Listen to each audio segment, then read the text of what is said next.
Bom, pessoal, vamos continuar com o nosso curso e hoje a gente vai falar um pouquinho mais sobre os sistemas de dois componentes, que a gente já começou a discutir na semana passada, e também um sistema específico de três componentes e especificamente como nós representamos esses três componentes num gráfico bidimensional. Vamos usar a lei de Gibbs para um sistema com dois componentes, então nesse caso o C seria igual a 2, aquele F lá, só para a gente lembrar, é o número de graus de liberdade do sistema, ou a variância do sistema. Então se a gente aplica o valor de 2 aqui nessa fórmula, vai ficar que o número de graus de liberdade é igual a 4 menos o número de fases. Isso para um sistema que tenha uma fase só, nos dá um grau de liberdade igual a 3. Quais seriam esses três? A pressão, a temperatura e a composição do sistema. O que significa que num sistema binário, agora nós podemos ter três variáveis independentes. Tá? Então, isso corresponderia a nós estarmos nessa região de líquido, nessa de sólido ou nessa de gás. Não em cima das linhas, ok? Então, lembrem-se, como nós estamos representando dois componentes, o equivalente ao diagrama de fases para um sistema tridimensional teria que ser expresso num gráfico de três dimensões, ou seja, três eixos. Né? Então aqui nós temos a representação da temperatura, nesse eixo a representação da pressão e nesse eixo a representação da composição de um dos constituintes. Nesse caso aqui é a fração molar de B, ou seja, em cima desse eixo B estaria puro, eu tenho fração molar igual a 1 para B, e 0 para A, e aqui o contrário, A estaria puro e nós não teríamos B. Percebam que essa representação e a interpretação, principalmente, de um diagrama de fases tridimensional, ela é muito mais complexa por razões óbvias do que aqueles diagramas que nós temos discutido nas últimas aulas. Então, por simplicidade, a gente pode reduzir um dos graus de liberdade fazendo a pressão constante, e isso nos leva a uma nova definição da variância, que aqui eu estou chamando de F', para deixar claro que a gente que decidiu tirar a pressão do jogo, isso vai ficar com, tiramos um grau de liberdade aqui, vai nos dar 3 menos o número de fases. Tá? Então, quais são os graus remanescentes? Um é a temperatura e o outro é a composição do sistema binário. Então nós podemos descrever esses sistemas em termos de um diagrama de fases que é temperatura num dos eixos e a fração molar de um dos constituintes no outro eixo. Se nós decidirmos fazer o estudo de um diagrama de fases bidimensional que não envolva a variação de temperatura, aí a gente pode fazer um diagrama de pressão-composição. Tá? Nesse caso, nós temos que manter T constante. Vamos dar uma olhada num exemplo? Então aqui nós temos um diagrama de fase de um líquido, de dois líquidos, na verdade, que são parcialmente miscíveis. Deixa eu só mudar aqui rapidamente as opções do ponteiro para ficar mais fácil vocês verem. Então vejam, nesse caso aqui, tudo que está fora dessa linha aqui corresponde ao sistema numa única fase líquida. E aqui dentro o sistema está presente em duas fases líquidas. Tá? As linhas, inclusive, correspondem à descrição das duas fases. Então, vejam, a mistura é hexano e nitrobenzeno. Aqui nós estamos expressando o diagrama de fases, no caso de temperatura, composição, em função da fração molar do nitrobenzeno. E aí significa, esse diagrama significa que, para qualquer ponto acima dessa linha aqui, as duas substâncias são completamente miscíveis, elas estão totalmente misturadas num sistema que contém uma única fase. Se a gente reduz a temperatura para pontos abaixo dessa linha, por exemplo, nesse ponto aqui, então imaginemos que a gente tinha uma composição A originalmente e a gente passou dessa temperatura de transição e parou a temperatura aqui. Bom, a representação das duas fases líquidas agora vai ser dada uma à esquerda do ponto.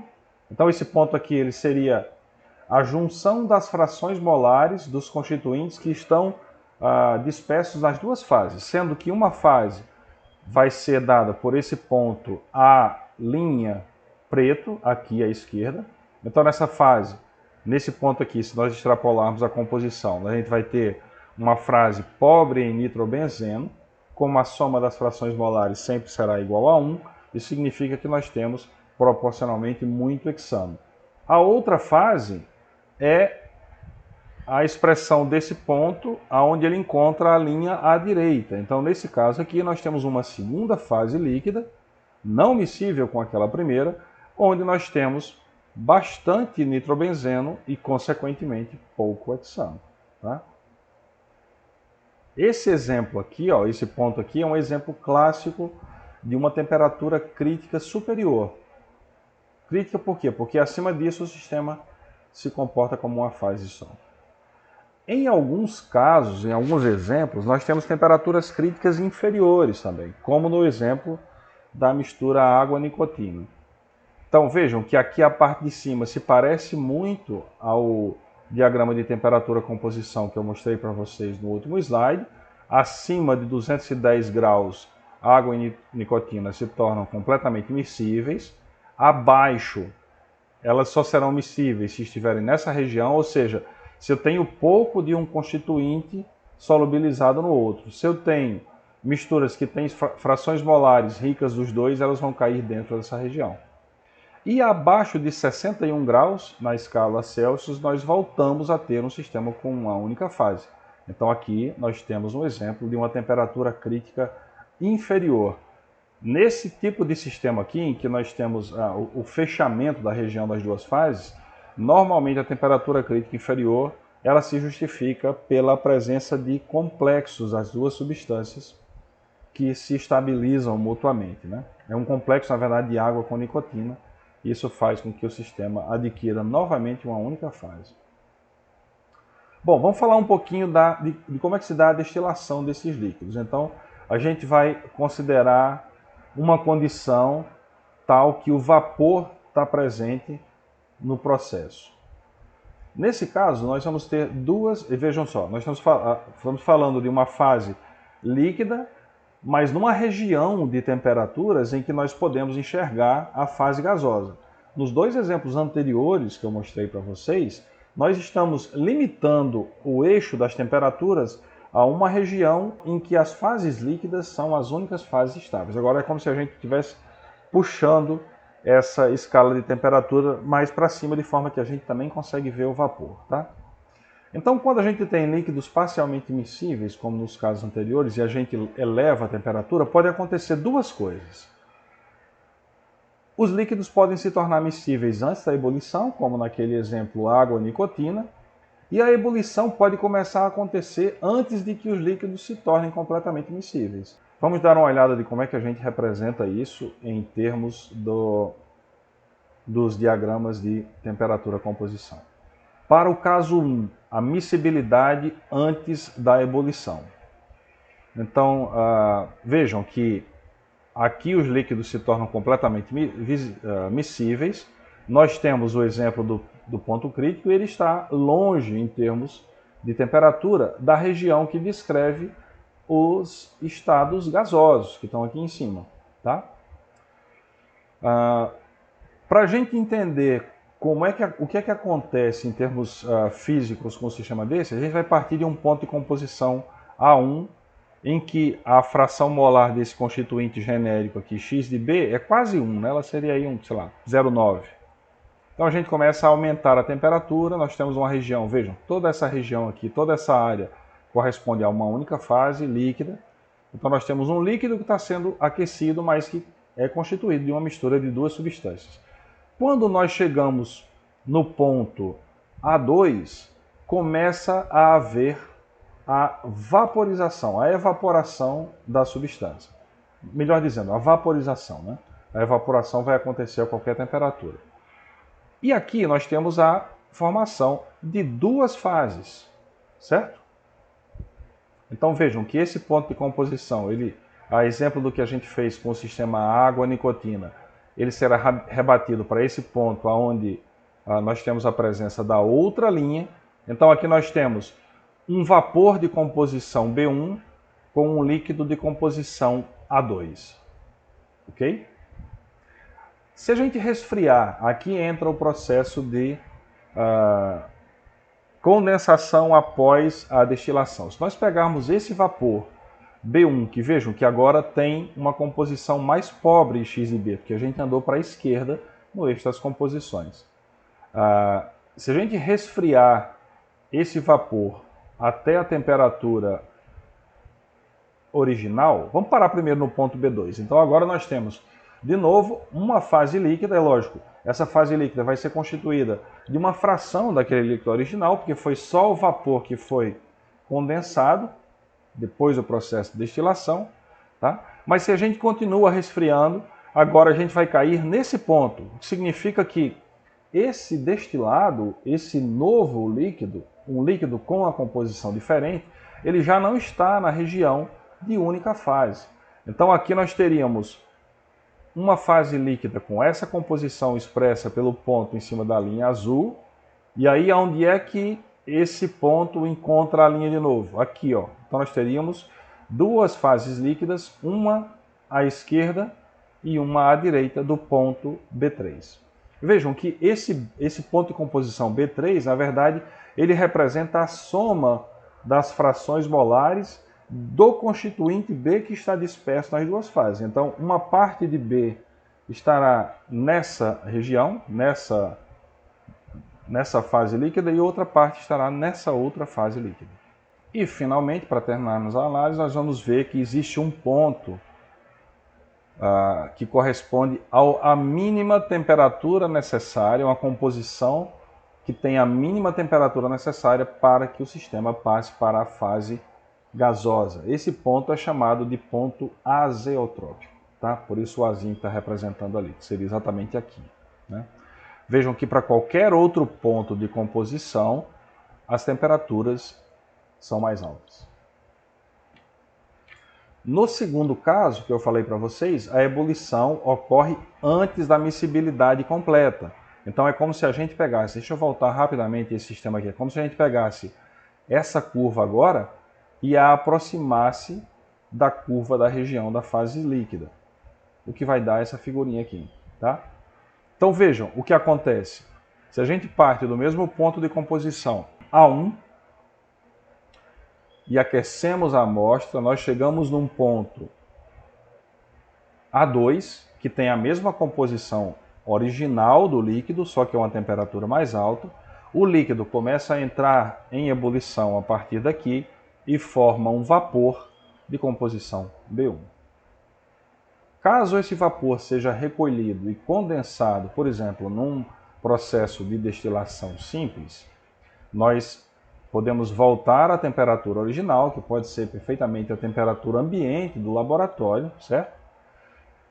E uma vez que essa temperatura é atingida novamente, nós temos agora um ponto de composição B3' à esquerda, que corresponde a um líquido pobre em B, e um ponto de composição B3, duas linhas à direita, que é esse ponto aqui, essa bolinha que passa em cima da linha azul, que corresponde à fase líquida muito rica em B, tá?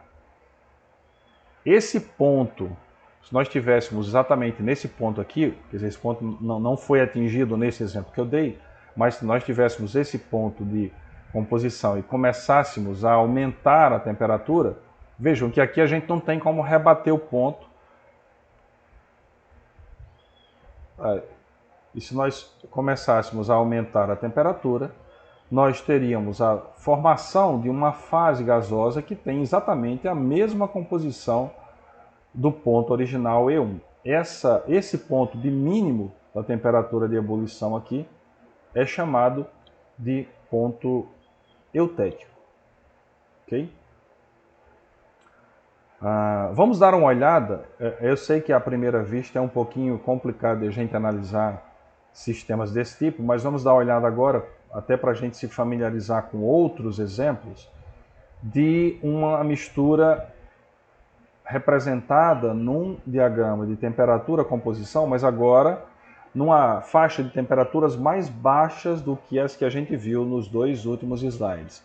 O que corresponderia agora ao estabelecimento no equilíbrio entre a fase líquida e a fase sólida, não a fase líquida e o seu gás. Então veja que nós partimos de um ponto aqui de cima, o ponto de composição chamado expresso por A1.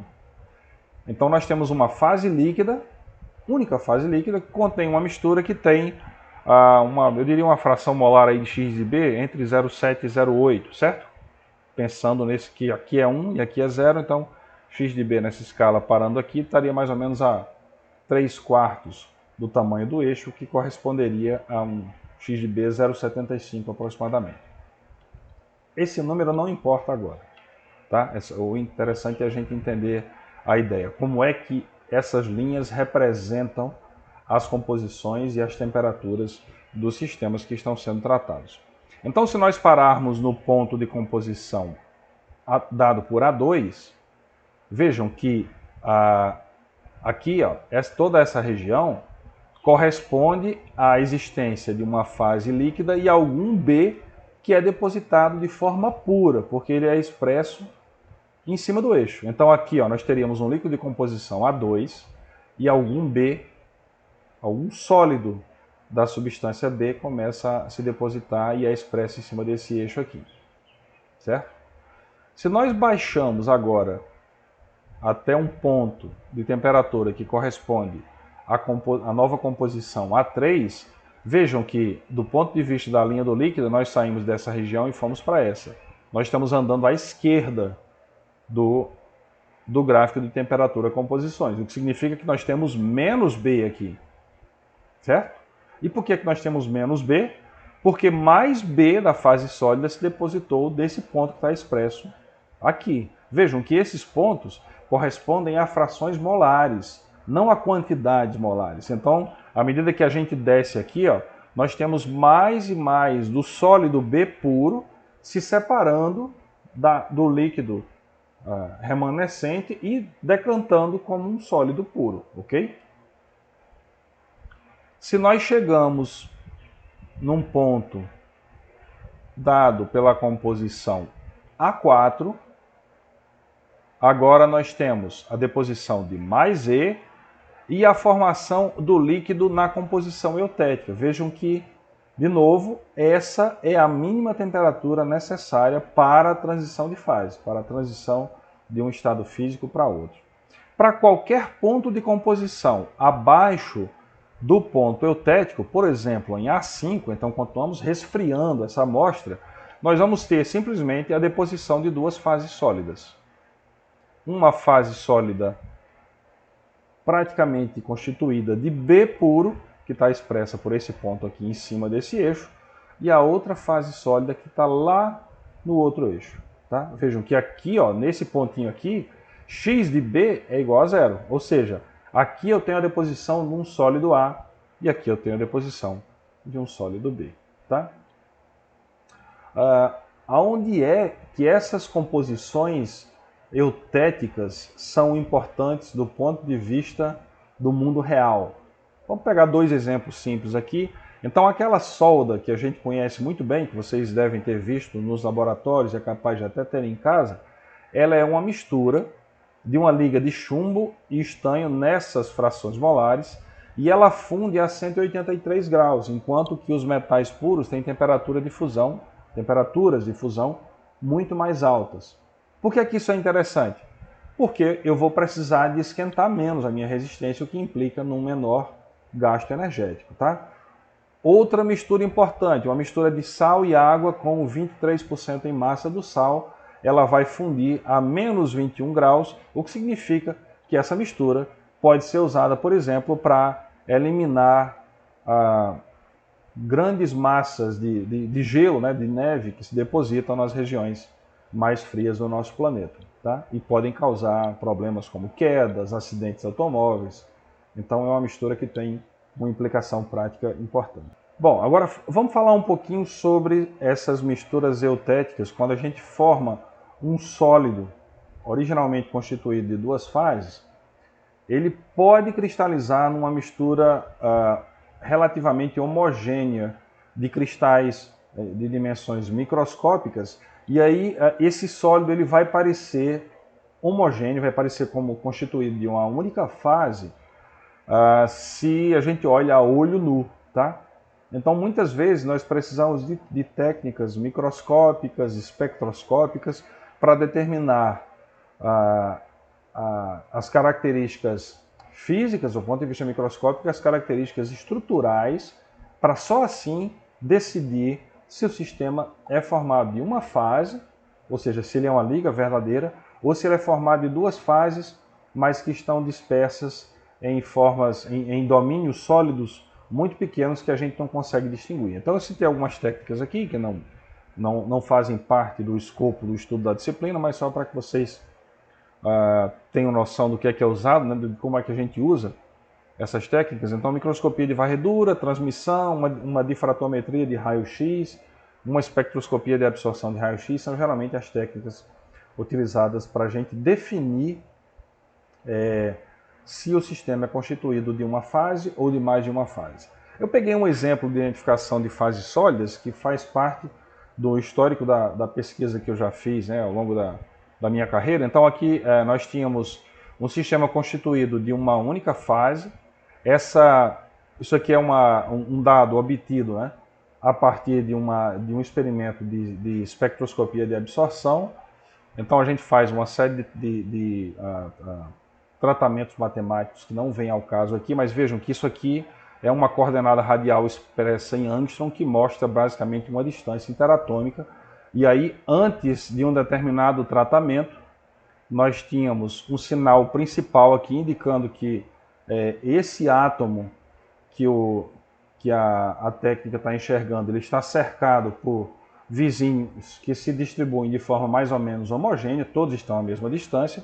E depois que esse material é submetido a um determinado tratamento, nesse caso aqui foi um tratamento térmico em temperaturas bem altas, né, até 700 graus, vejam que esse sinal agora se separa em dois, o que significa que esse átomo, que originalmente estava cercado de elementos metálicos de uma única natureza, no exemplo aqui é platina cercada de platina, agora ela tem dois sinais, o que significa que eu tenho uma distância interatômica maior, que corresponde a uma determinada interação, tipo platina-platina, e uma menor, que corresponde à platina que está ligada diretamente a rutênio, formando um único cristal. Tá? Então esse é um exemplo clássico de como a gente analisa, a gente usa os dados dessas técnicas para entender o que é que está acontecendo com as fases sólidas do ponto de vista microscópico e estrutural. Outros exemplos envolvem outras técnicas, né? Então, por exemplo, aqui nós temos também um exemplo obtido do nosso grupo de pesquisa. E isso aqui são cubinhos de paládio, tá? Que a gente foi lá depois e dopou com outro metal, com irídio. E aí depois a gente fez uma espectroscopia em cima dessa microscopia de transmissão para ver como esses dois elementos estavam distribuídos espacialmente. Então, esses sinais em azul são do paládio, né, eles são muito mais densos, mais numerosos, porque o cubo é originalmente feito de paládio, depois é que a gente coloca o irídio por cima, e os sinais do irídio estão representados por esses pontinhos amarelos.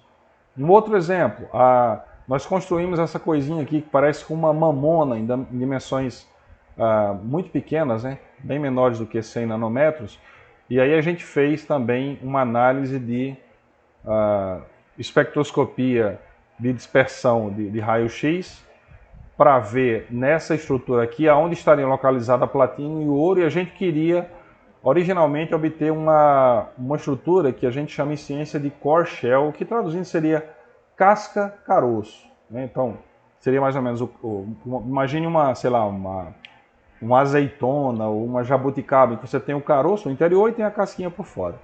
E a gente queria obter exatamente esse tipo de estrutura. Quando a gente faz a análise da distribuição dos elementos, né, nessa amostra aqui, a gente vê, aqui está a combinação dos dois sinais. Então o ouro seria os pontinhos em verde que estão no interior de cada uma dessas estruturas aqui, enquanto que a platina seria a região em vermelho que está no exterior. A gente pode inclusive separar esses sinais e dá para ver claramente que os pontos, os núcleos, né, correspondem a regiões em que a gente só tem ouro, e A parte externa, a casca da estrutura, corresponde a regiões em que a gente só tem platina. Tá? Isso só para ficar em dois exemplos de como é que a gente investiga essas microestruturas das fases sólidas.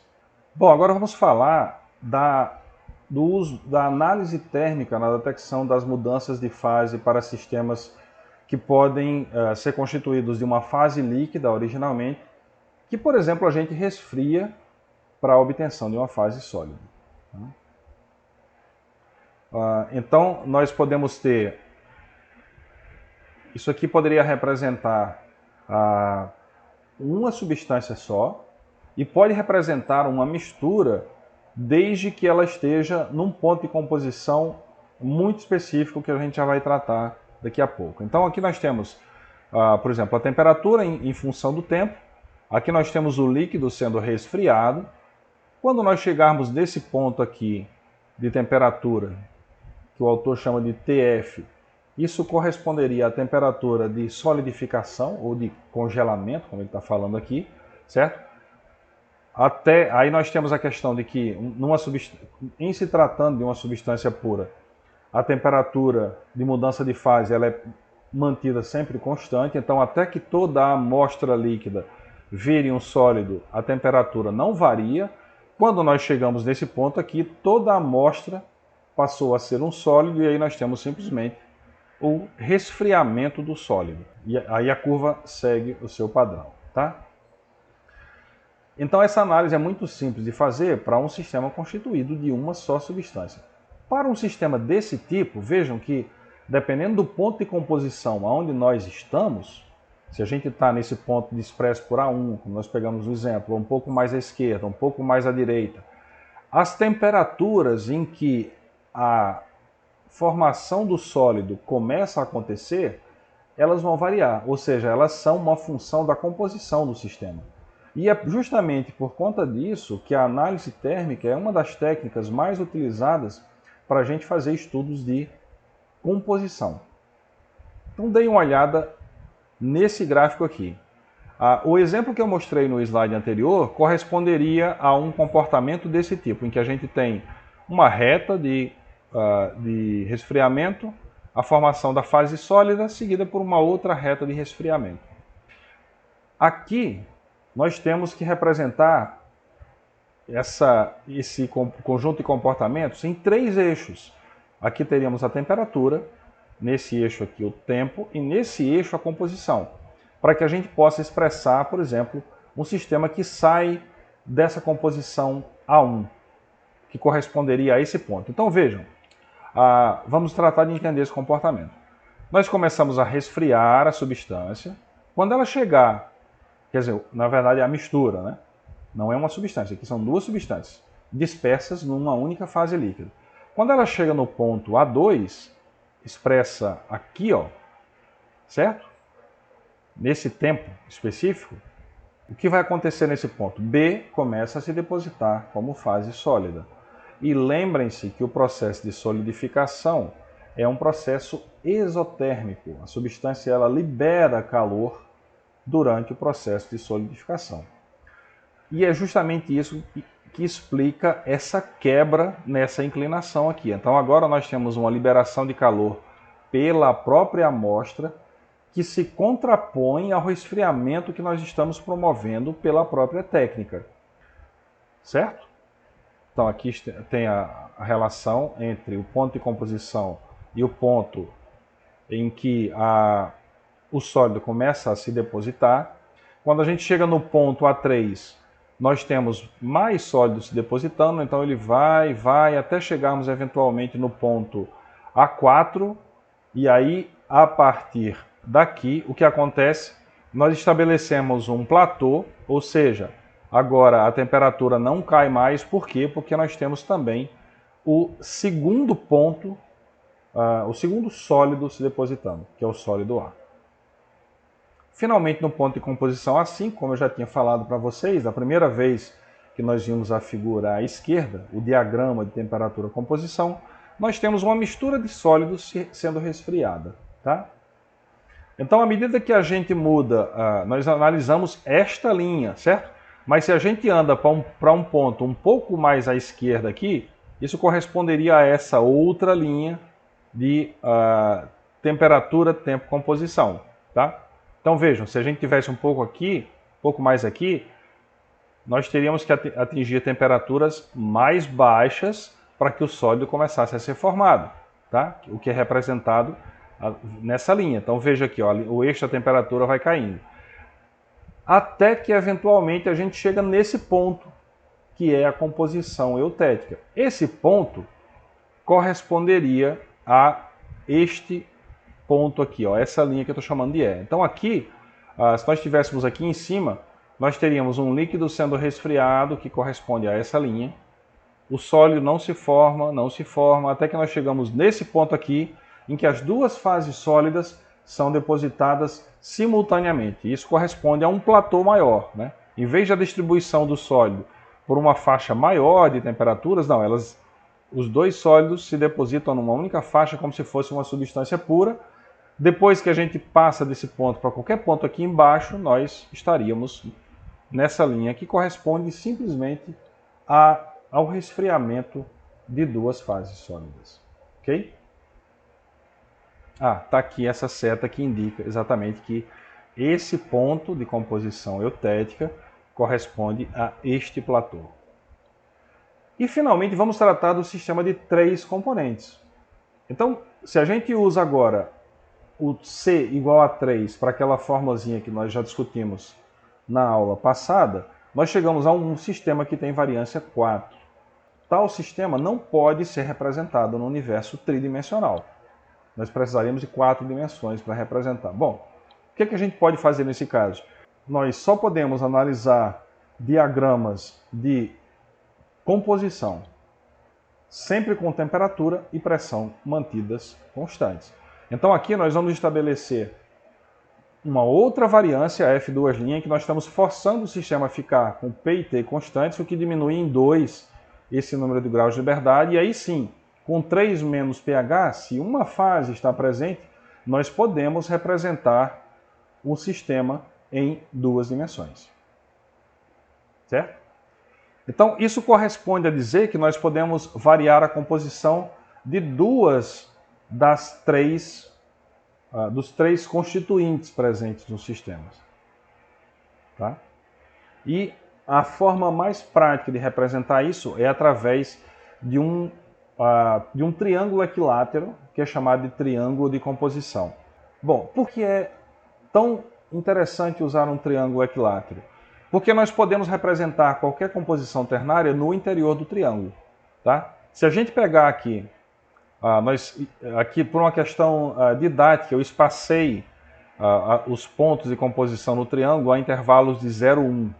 Então vocês vão ver que se a gente pegar qualquer ponto de composição aqui dentro e fizermos a extrapolação para os 3 eixos, para qualquer ponto no interior do triângulo, a soma dos 3 eixos vai dar sempre igual a 1, o que corresponde à própria definição da fração molar.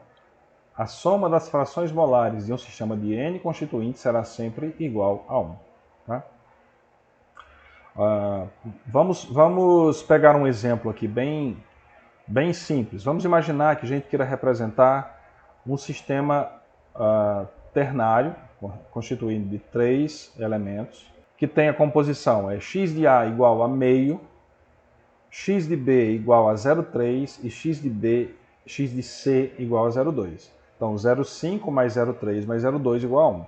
Aonde estaria esse ponto de composição? Então, vamos lá. Primeiro, a gente pega x de A, no vértice de A aqui, x de A é 1. Ou seja, um ponto representado nesse vértice do triângulo corresponderia a um sistema que tem só a substância A. Neste ponto corresponderia a B puro e nesse ponto corresponderia a C puro. A base do triângulo que se opõe a esse vértice em questão é aquele ponto que não tem a substância. Tá? Então, se A é puro aqui em cima, significa que nessa base aqui nós não temos A. Isso aqui, esse conjunto, essa reta que liga x de B a x de C aqui, corresponde a sistemas binários em que eu só tenho B e C. e não tenho A. Da mesma forma, se esse é o ponto em que C é puro, essa base aqui que se opõe a esse vértice corresponde a um sistema que não tem C. X de C é igual a zero ao longo de toda esta linha. X de B é igual a zero, aplicando a mesma lógica, ao longo de toda essa linha. Então, sabendo disso, vamos lá, começando daqui. Se x de A é 0, é 1 aqui em cima, e a gente quer ir para um ponto de x de A é igual a 0,5, então a gente já sabe que a composição estaria em um ponto que corre em cima dessa linha. Mas qual é o ponto? A linha não é suficiente para caracterizar a composição do sistema. Eu falei para vocês que x de B, nesse nosso exemplo, era igual a 0,3. Onde é que x de B é igual a 0,3? Marquem esse ponto aqui, ó, nessa linha aqui, x de B é 1 aqui e ele é 0,3 aqui. Então seguimos. Aonde o ponto de x de B igual a 0,3 encontra o de x de A igual a 0,5, esse é o ponto de composição, seria exatamente aqui. A gente nem precisaria olhar para C, mas só como a gente está aprendendo a usar o triângulo de composição ainda, vamos dar uma olhada aonde estaria esse ponto de composição com relação a x de C. Ó, se a gente segue nessa linha, a gente vê que x de C é igual a 0,2. Está dado o número aqui, ó, certo? Então, voltamos ao ponto 0,5 para A.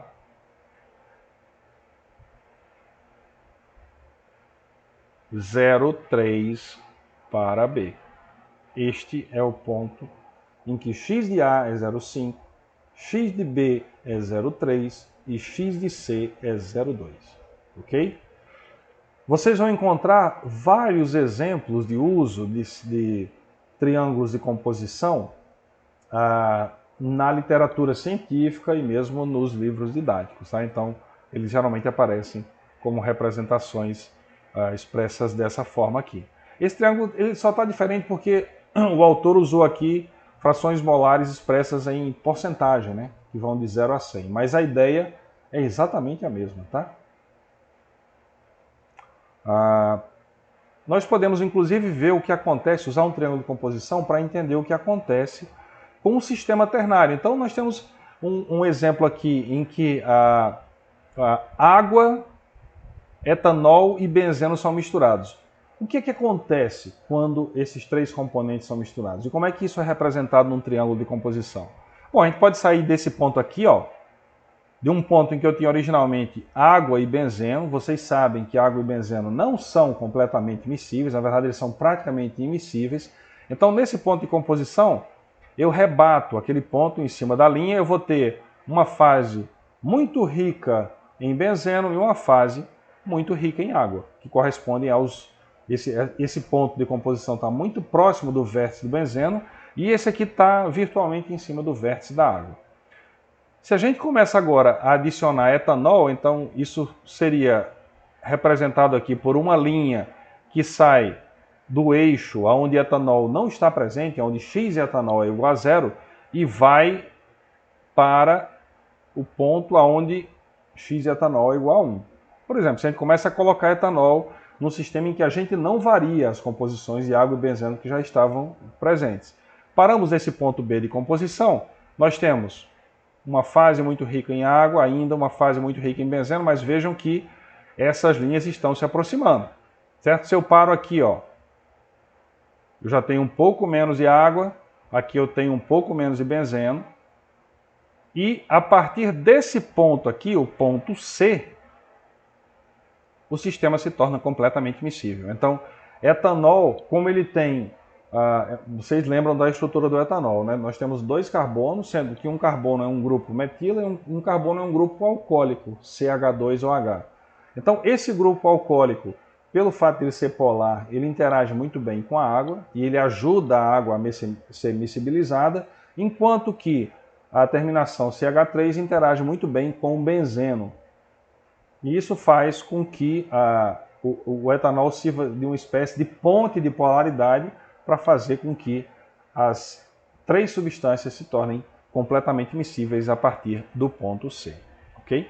Aqui nós temos exemplos de aplicação. A gente pode deitar esse triângulo de composição. Isso aqui é inclusive foi usado para um trabalho de uma ex-doutoranda minha, que a gente estava tentando entender o comportamento de um sistema ternário, composto de platina, ródio e rutênio. Então, muitas vezes fica mais simples a gente colocar em perspectiva esse triângulo para ver exatamente se a propriedade em que estamos interessados, em que vetor ela aponta. Então, aqui fica muito claro que nós estamos no máximo, né, dessa propriedade aqui, que no caso seriam correntes, né, mas não interessa aqui exatamente para que a gente fez esse estudo. A ideia é que vocês entendam como é que o triângulo é usado. Então, claramente, esse sistema indica que nós temos um vetor de composição que está mais ou menos nessa região aqui, em que nós temos ainda uma quantidade bem grande de platina, né? Então, platina seria 1 aqui em cima. Ela tem muito pouco rutênio, né? O rutênio está sendo representado como rutênio puro lá naquele eixo, então esse vértice aqui é o que se opõe, nós não teríamos rutênio aqui em cima dessa linha, então o ponto está só um pouquinho acima da linha e também muito pouco ródio, né? Então o eixo em que ródio não existe é dado por essa linha aqui. Vejam que o ponto de máximo está aqui, ele está só um pouquinho acima do eixo, tá? Então são composições muito ricas em platina e pobres em rutênio e ródio, que nos permitem chegar a esses valores. Agora, só para terminar a nossa aula, eu peguei um último exemplo, tá? Que eu vou deixar para a gente discutir em algum momento, fica como lição de casa para vocês. Nós temos um ponto de composição em que nós não temos x de c, ou seja, eu já sei que, que o sistema está representado ao longo dessa linha, certo? X de A e X de B. X de A puro aqui, X de B puro aqui, e X de C zero é em cima dessa linha que se opõe ao vértice de X de C. Então a gente está em algum ponto em cima dessa linha. Sabendo que as composições de X de A e de X de B são igual a 0,5, eu quero que vocês tracem aquela linha e descrevam graficamente a variação das composições à medida que a gente enriquece progressivamente o sistema com C. Ou seja, a gente está saindo desse ponto aqui, em cima dessa linha aqui, aí o ponto de composição vocês vão ter que estabelecer onde é que ele está, andando em direção a esse vértice, tá? E aí, a partir dessa linha que vocês vão traçar, pergunta-se, seria possível atingir uma composição equimolar? E aí eu quero que vocês justifiquem a resposta, tá, pessoal? Então, com isso, nós encerramos a aula de hoje.